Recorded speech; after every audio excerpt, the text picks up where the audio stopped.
So I apologize for the short pause there. So I'm just getting used to all of this.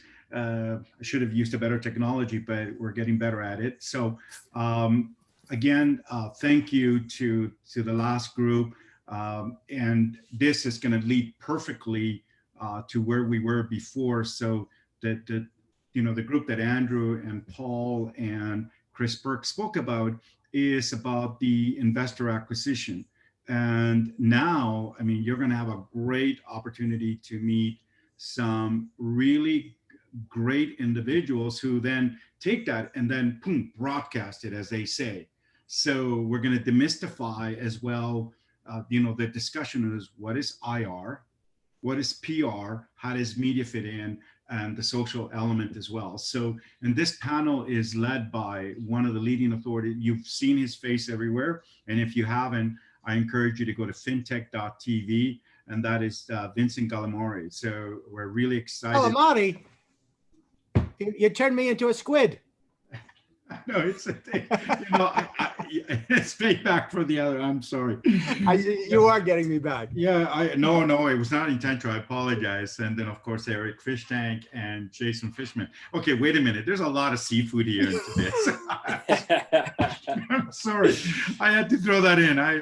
It just seemed it was just too easy not to.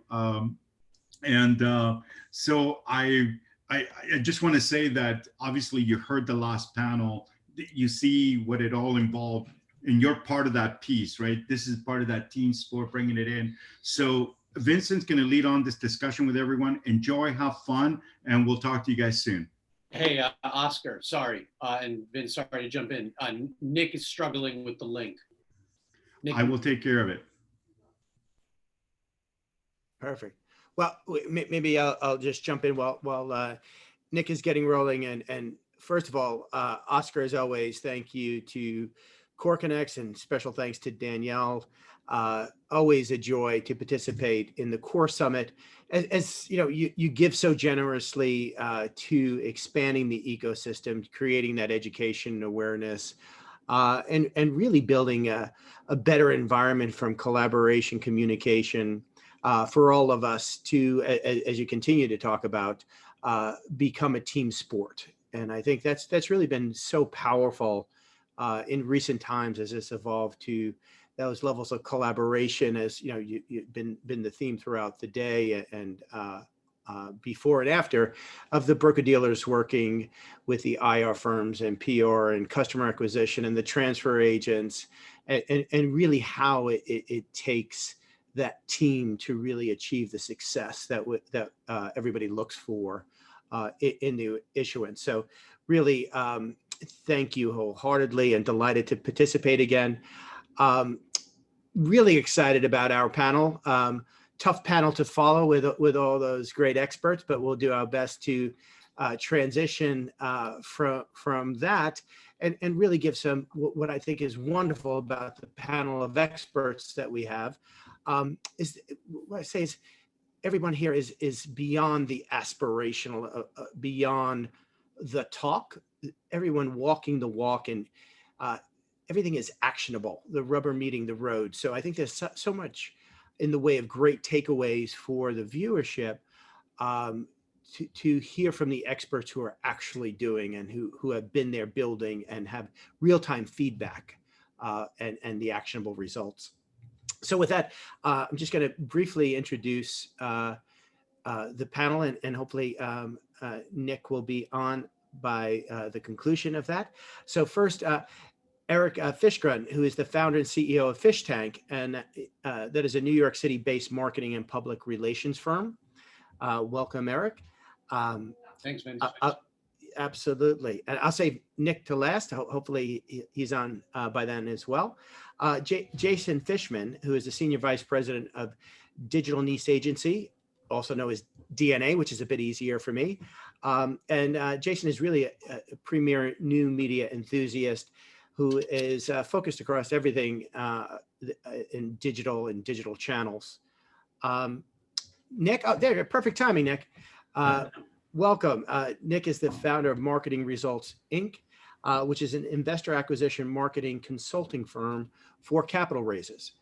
Well, first of all, welcome. And I think maybe just to frame it, if each of you want to go round robin and maybe we'll start with Eric, give us a minute on what FischTank does and, your approach, and then we'll just do a bit of a round robin and jump in from there. Sure, absolutely. As Vince said, my name's Eric Fischgrund. I'm the founder and CEO of FischTank Public Relations, based in New York, 20-person shop. We really got into equity crowdfunding very early in the game, comparatively, I think, to really what we're seeing this last year.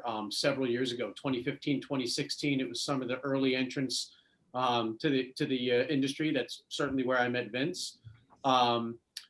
We provide media relations, corporate communications, so that can be writing press releases, shareholder newsletters, blog posts, managing social media feeds, all organic. So we don't do paid media, which I know a couple of other folks on this panel are terrific at, are going to share their experience. Really, what we're known for the most is getting our clients in the news and doing it the right way. No spray and pray. We understand equity crowdfunding, obviously, as I mentioned. I think I've just been very encouraged over the last year just to see equity crowdfunding just really taking off. I think that's reflected in the amount of registrants and attendees in this conference, and the leadership of the individuals on this panel, and especially Oscar for pushing the industry forward. So just very excited at the legitimacy of the companies and the individuals that are entering the space. We're fortunate that we're working on several high-profile deals right now, from startups, sure, but also being managed by experienced professionals, and we're just really happy to tell their story. Great, thank you, Eric. Jason, may we jump to you? Yeah, absolutely. So I oversee a marketing agency here that's focused on user and investor acquisition campaigns, over 175 to date that have collectively produced 9 figures of funding. We've been working on Reg D, credit investor raises, since 2014, Reg CF upon activation in May 2016, Reg A Plus later that year for some test waters, and heavily in 2017. So have a lot of different insights, case studies that I'm going to be able to bring to the conversation today. We like to start everything with strategy, have 3 core offerings: content marketing, advertising, and direct outreach. So you'll hear that in the background of a lot of my answers, as these are all recommendations I have for groups that are preparing to launch. I love what Andrew Korn said in the last panel about Reg A Plus campaigns often being underfunded, and am going to hone into that a bit further in some of my answers, but looking at algorithmic projections. The only way to measure anything is with numbers, so that's a big part of our discussions with issuers, and how to scale campaigns from there. Our whole approach towards everything I summarize with these 3 words: test, optimize, scale. You'll find that to be a common theme as well. And as Vince said, we want to provide the audience with actionable insights. So you'll hear in the different case studies ways that you can integrate that into your own strategies or any groups that are in your portfolio you're currently working with today. Perfect. Thank you, Jason. Nick, if you wouldn't mind, give us a little background. Sure. So my background really comes from consumer lead generation. I've been doing that for well over 20 years. Been honing my skills related to those type of deliverables for clients who've been selling products and services, having clients as large as Yellow Book USA and covering all of their books throughout the country, and as small as local lawyers, etc. About 3 years ago or so, I started to look at the opportunity to take those skill sets and move them towards investor acquisition, starting in the biotech industry very successfully. And really would like to see coming through these type of sessions, like with the KoreConnect Summit that we're all engaged with right now, is to be able to educate as many people as possible of what it takes to be successful in order to do these types of things. So really, at the end of the day, it's all behavior driven, it's all data driven. There is a tiny bit of art on the marketing side, but at the end of the day, as a business person and you're looking to potentially to raise funds, You want to know what's going to give you the best chance of being successful, what are the best matrix that you can apply to this, and at the end of the day, what is your cost per acquisition in order for you to get an investor and ultimately achieve your investment goals as a Reg CF or as a Reg C or as a Reg A. Coming from a point where we have literally driven millions and millions and millions of people into selling of products and services, we were thrilled to find out that many of those same strategies that have been honed over so many years work just perfectly well with this area of Reg CF and Reg A. And at the beginning of the session, David had this just amazing presentation to everyone in the group about what this means for the U.S. economy, what this means for U.S. businesses and the growth of U.S. businesses. And if you're a business owner and you're considering moving forward with these type of things, my thing to you is that you should be working with solid numbers, you should be working with solid data, and you should be working with people like on this panel who are going to be able to give you the best possible outcome. Great. Well, listen, what I love about this panel already, and Nick, you've gone to the core of it, reaching back into David Wheel. Look, this is about job creation, fostering innovation, growth, our democratization of access to capital, and new avenues for wealth creation for our investors on the other side. So when we begin to talk about analytics and algos running in the background and customer acquisition cost or investor acquisition costs being quantified, we've all gotten so much smarter in the last few years in the space. So really looking forward to jump into all of that. And I'm just going to put this slight piece out because I always forget at the end. As FinTech TV, we have two shows, The Impact and the Digital Asset Report, and really looking forward to look to bring forward and amplify stories of entrepreneurs, innovators, disruptors as part of, frankly, earned media. So Troy McGuire, who's our producer, my partner, Troy at FinTech TV, of course, everybody on this panel that we have worked with in the past, but anybody out there listening, great profile organizations, people, we love to hear about them and have them considered for being on the show. So with that, I'm going to jump right in, and maybe foundationally, and if each of you want to touch on this, great. But there is this confusion generally in the market, or I'd say uncertainty when people hear public relations, PR, investor relations, IR. And even now, how that moves to investor acquisition. So, maybe just starting off with Eric, maybe give us just a short synopsis to you for our audience, the difference between IR, PR. Sure, absolutely. I get asked this question often, even outside of equity crowdfunding, from public companies and some of our clients. There are certainly some areas where I think public relations and IR overlap. You could certainly make the case that press releases can certainly be IR tools. You can make the case that social media platforms posting to, whether it's LinkedIn, Twitter, or Facebook, utilizing hashtags, that could be a typical communications or PR tool or an investor relations tool. So I think that that's really up for the two sides to work out when working together with a company. I think there are certainly some very contrasting differences. IR firms don't typically work with journalists. That's what public relations firms do. Like I mentioned in my introduction, without being too repetitive or promotional, 70% of what we do is focused on generating media coverage for our clients, and not just media coverage for the sake of media coverage. For anyone that's hired a PR firm, I'm sure that they've had an experience where they're commenting on something that has nothing to do with their business. Every now and then there's a driver for that, maybe like an SEO purpose, but for the most part, objective-driven public relations and media relations, I think, is really how clients are able to effectively raise capital. I'll certainly let someone who's more qualified on the IR side speak to that. The one thing I do want to say is that they should work hand in hand.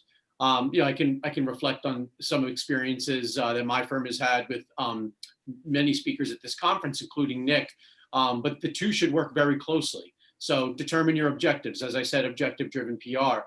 If the goal is site traffic, then maybe SEO is an important component of that, and securing media opportunities that with backlinks, which obviously improve a URL's domain authority.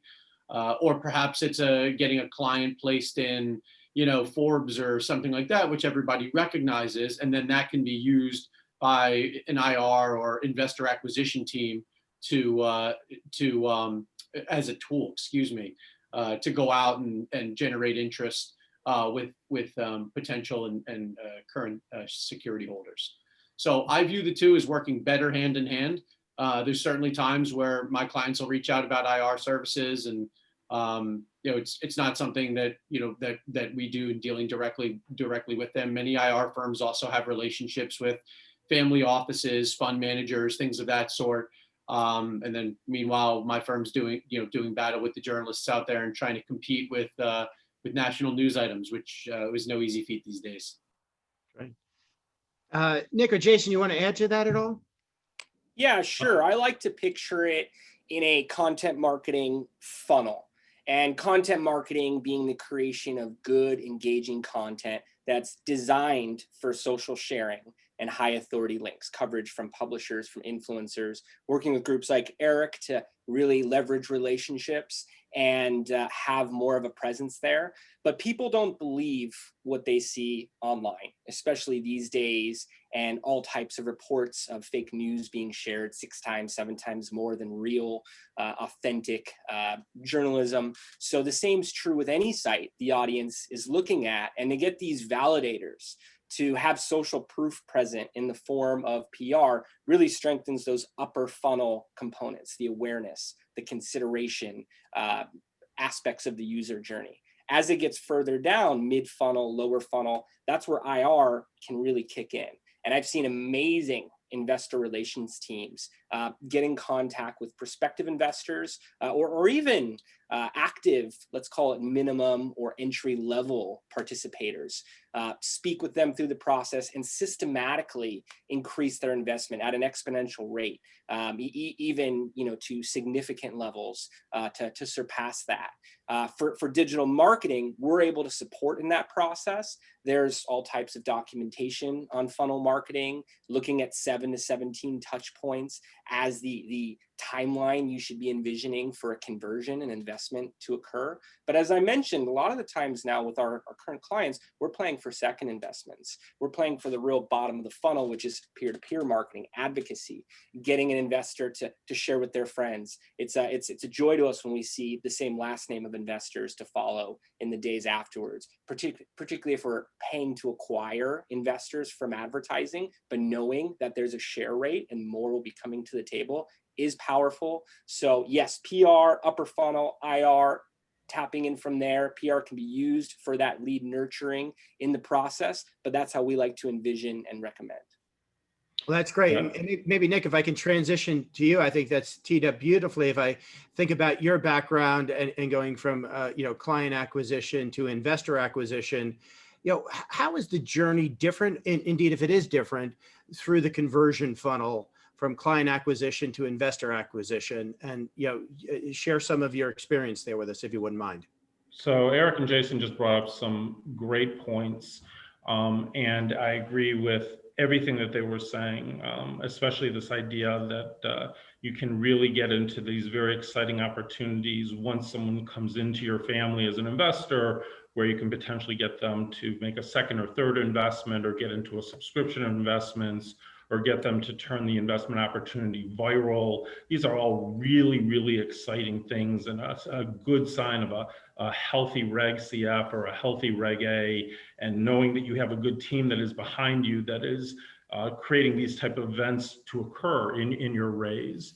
I'd like to maybe take a step back from that and get into a little bit of the details that get you to that starting point, because that is its own starting point. Listen, an IR firm is great, but they can only talk to someone when you have a name. They can only talk to someone when you have an email address. They only can talk to someone when you have a phone number. And there is a whole large process that goes into that to ultimately get to that point. And Jason brings up a good point, which is, how many times does a potential traffic eyeball need to see the opportunity before they ultimately will give you some information where you can start engaging with them. So what I like to see is I like to see this kind of ecosystem that is creating these very targeted funnels of traffic, targeted for the type of investment opportunity that we're looking at. Working with firms that is going to be able to deliver, 250,000, 1 million emails potentially a week. Dealing with firms that understand that once you have traffic to a page, you then have the opportunity, using social media especially, which is a great value today, to cookie that traffic and actually start creating retargeting ads. So as Jason said, as you're looking for those touch points, now all of a sudden that person is on Facebook, or they're on Twitter, or they're on Instagram, and every now and then they're seeing an ad reminding them of this investment opportunity that they clicked on because they clicked on an email. And what we ultimately need to do is we need to figure out what is the cost to drive really targeted good traffic that has proof of investing. What does it cost to actually get them to that point? What is the return on that investment? And then potentially with an IR firm or another strategy to take that investment to the next level, because now you're asking that person, hey, you believe in this cause, you believe in this investment, tell your families and friends, share it on Facebook, share it on LinkedIn, share it on your own profiles. Or if the company starts achieving the type of goals that it's already pre-stated, having a company like Eric's company in place that can create a press event related to the company hitting a benchmark. And now you can go back to the investor and you can say, hey, we're hitting these benchmarks based on your dollars. Would you consider coming in for more dollars? Because we're getting towards that goal of profitability and ultimately getting a return on your investment. So it's really this, you want to have a real quarterback in there who's kind of got their hands on all these different levers, that is able to report to the client and really dig down into the details, but give them the information they need in order to make good, justifiable decisions on how to move forward. I want to jump over to Jason here for a second, but Nick, it's really terrific when you start to talk about the level of sophistication, retargeting, pixels, cooking folks in the funnel and creating, again, that repetitive visibility to them. I think what's really important, I'd love to talk to Jason a bit about it, right? The rubber's got to meet the road, right? And so this is all wonderful, but if I'm hearing all of this for the first time, what do I need to know? What do I have to think about a budget? What do I have to think about of, demystifying this whole process? There is this flight to quality, right? And the responsibility to good deal flow, right? Which is going to garner higher conversion rate and more capital running into those investments. What should I think about if I'm a prospective issuer on teeing this up? How long, how much capital, what kind of budgets? Any thoughts on that? This is the classic CFO, let's get to the point question, and very relevant at that. The calls we're on a daily basis. We're speaking with groups who have already invested heavily into legal, financial audits, all types of different fees, just to get to the point to have a marketing discussion. So what is the right entry point? And with the stage organizations we're working with, we generally find a starting budget.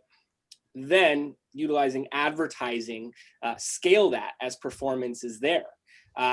If an issuer is able to say, hey, here's my acquisition cost, I have this much more available inventory in the advertising targeting, and we can scale it every 3 to 7 days as an example, we could get to much higher level of budget, spending, multiple 6 figures in ads per month even, where that may alarm a founding team to begin. But they're literally asking us, how much of this can I buy at the analytic reporting call discussion around it. And as Nick was mentioning, retargeting, there are some shortcuts to this as well with existing audience pools, because you already have that group to retarget.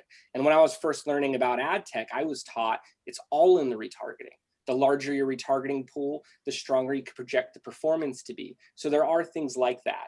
I know I'm skirting around a price tag here, but I'll tell you, we see most groups for a Reg CF start somewhere between 25 and 75K, then scale things as they're seeing performance from there. For a Reg A Plus, generally substantially higher than that.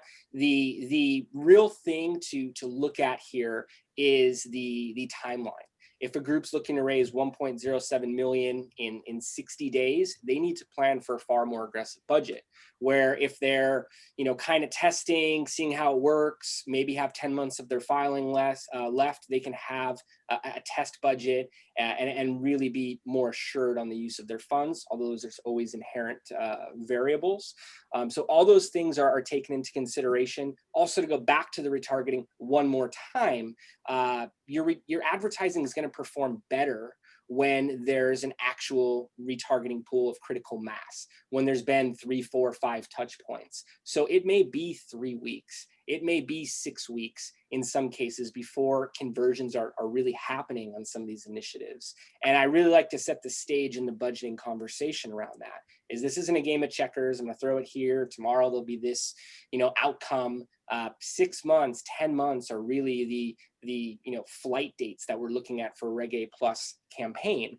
And regardless of whether we see performance right out of the gate, it's those optimizations that occur at later stages that dictate how much spends are looking like at later points.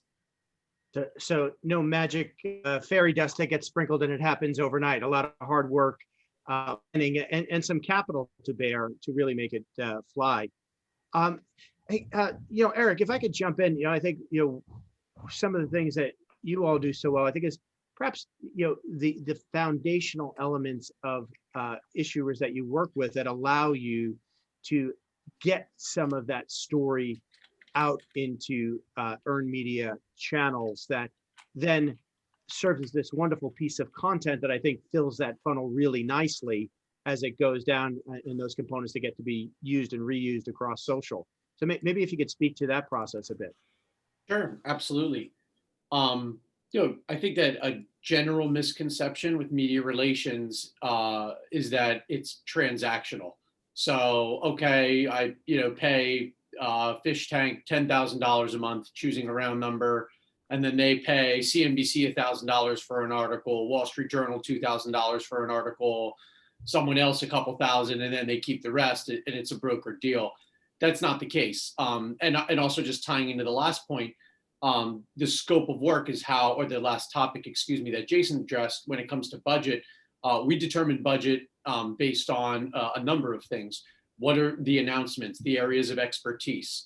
If an individual or a company reaches out and they don't have a fully rounded business idea or product or service or messaging, then we obviously have to start at a very different place. However, if a company reaches out to us and they have a working technology or a very strong business model and they know exactly where they want to go and they want us to develop messaging and help take them there, then that's on us to do. Obviously, there's companies that reach out to us, including in the equity crowdfunding space, who are already revenue producing. They're using equity crowdfunding as a mechanism to create brand ambassadors or to help take their brand to the next level.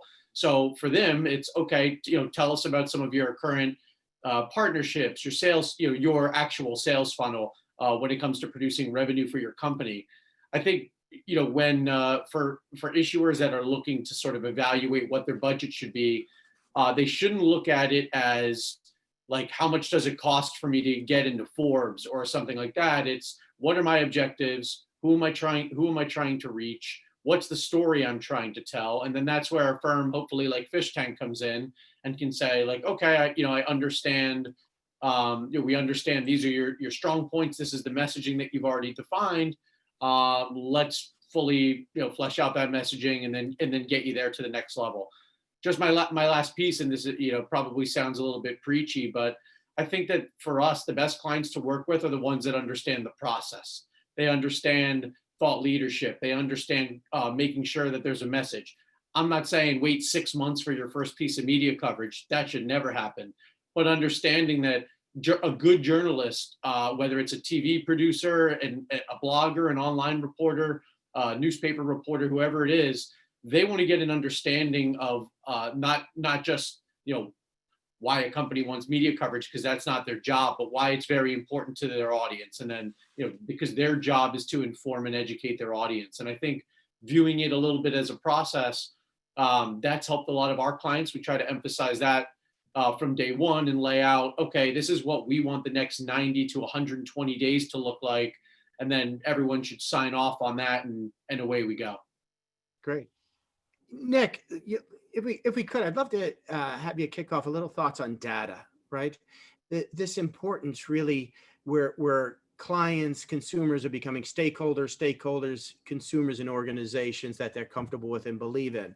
So Oscar touched on a bit of this earlier, right?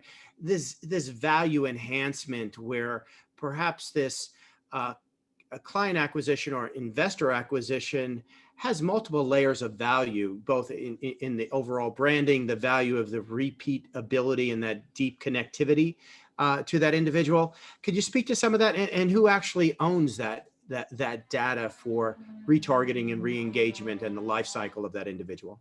Right. So I'm really happy you asked that question. It's an area that I spend a lot of time focusing on with my clients to make sure that they understand what this actually is and what the value is. So I'm going to first start out by stating that it's all about the privacy policy and the terms of service. Companies have a legal requirement as it relates to publishing a legal privacy policy in terms of service that says how a company is utilizing data. And you need to make sure that that is done well, and your SEC attorney can potentially give you a review of that really quickly just to make sure you're okay. But just really simple so everyone understands, if you're only just using Google Analytics as a way of understanding data coming to your website or to the deal page, you are required by law to have that information published in your privacy policy.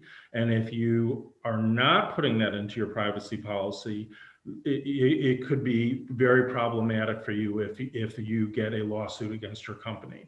So you got to start out with the terms of service and privacy policy. Our company helps clients in moving down the right direction with that. We're not attorneys, but we work with these policies all the time, and we know where we can get them at a really cost-effective way. They include all the things that you need to include. Then you as the client should make sure that you actually own as much of the data as possible, that it is not being data that I am acquiring on your behalf, and then it's my data, it's not your data, even though you paid for it. So you want to work with good, solid, reputable companies like Jason, like Eric, like myself, like Vincent, who understand that and understand that we're working for you as the client. And we are going to make sure that that data is brought into your world, that you own it. And then once you own that data, you can do lots of different things. You're spending a lot of money acquiring it. Let's just take pay-per-click advertising, and it's a whole separate conversation if it's a value or not, but it gives a good example of the math. Let's say Google is charging us $10 every time someone clicks on an ad for your investment. And it takes us 10 clicks before we start achieving any data that we can actually respond to. That means that you've paid $100 for that set of information, the name, the email address, the phone number, that you can continue to push them through your lead generation funnel. Now, let's say you need 1,000, 2,000, 3,000 of those potential investors to get you across the goal line. You can now imagine the large capital you've expended as a company in order to move this funnel down. And I'm using very rough numbers, and listen, it could be $1 a click, it could not be $10 a click, it just depends on the area. But I want to get the point across, is that you as the issuer, as the client here, need to understand the value of what you have.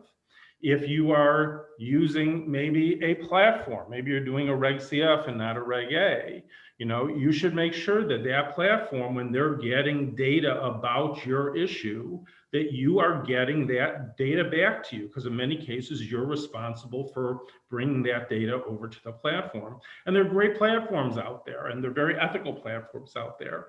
But you should have a checklist as a issuer, as my potential client, or Eric's potential client, or Jason's potential client. You should have a checklist that says, hey, I need to make sure that this is happening, that my privacy policy is covered, my terms of service is covered, that I own the data, that I can utilize the data in all these different ways. Another law update that just happened related to data that people should be aware of. We talk about democratizing investment opportunities, about how Reg CF and Reg A removes the requirement for accredited investors for these startup opportunities. It's an amazing, amazing evolution in the capitalist world and the capital raising world. But there is now a legal requirement that, hey, if we are democratizing these opportunities, your website, your offering online needs to be accessible by those who are potentially disabled. And there's programs out there. We support, Marketing Results Inc. supports these types of efforts in order to make sure that this is being delivered. Why is it in your interest besides the legal requirement? Because potentially it's the right thing to do.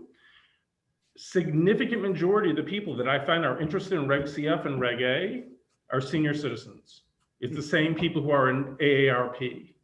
And if you're following the rules according to accessibility, if you're having issues with audio, if you're disabled in some way, if you're having issues with vision, as I'm putting on my reading glasses so I can read now that I'm getting up into that AARP age, these are the types of things that you want to be built into your system. It's the right thing to do. You have a legal requirement to do it. And also, these are the types of things that are going to get you the most investors and fulfill what we're trying to do in Reg A and Reg CF. Hey, Nick, that's awesome. Wonderful pieces of wisdom and nuggets within that. Hey, Jason, if I could jump over to you, we've got a few minutes left and we'll do a little bit of a round robin again. With the wealth of experience that you have here, give us some of your best takeaways, your best actionable results, things that people could benefit from hearing about. Yeah, definitely starting with strategy. Any recommendation would be there. We have a model we use called the 8-point plan, but it's all about getting that pulse of what's occurring in the industry today. We've seen month over month growth since March, looking at the equity crowdfunding numbers here in 2020. That's great. It gives all types of examples of what to do. Success leaves clues. You could see what any of the portals are running for marketing to promote their own offerings. You could look what some of the agencies are running from the pages that they provide to clients to run ads from. The publishers, the influencers, you can literally do a competitor marketing audit to determine exactly how investors are being acquired. And I didn't get to dive further enough into PR in my pricing example. Good PR can dramatically lower costs of your overall marketing spend. We've worked with groups that saw 10, 20x return on ad spend, spent very little on the ads because of how it was being amplified with the PR, because of how all of that organic traffic was being retargeted with ads. So start those press relation conversations early.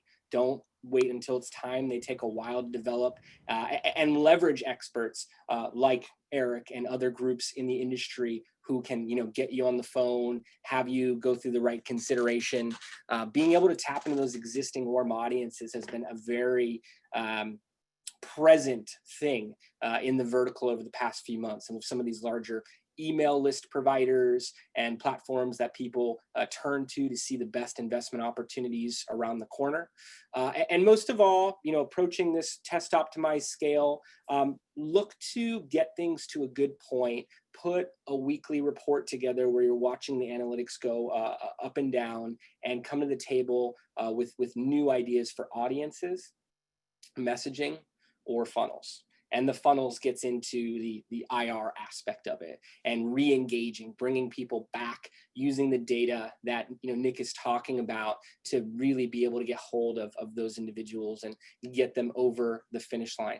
I define good marketing as good problem solving, where it's beyond just setting up a campaign. It's what do you do when it's not working? And that's been some of the talent that I've witnessed in the marketing side of the vertical over the past 4 years. That's what I would recommend to anyone who's preparing to do a marketing launch today. Great. Very helpful. Eric, give us a piece of wisdom that you think is a great takeaway for the audience. Sure. Jason took mine when he said strategy and process, which I wholeheartedly agree with.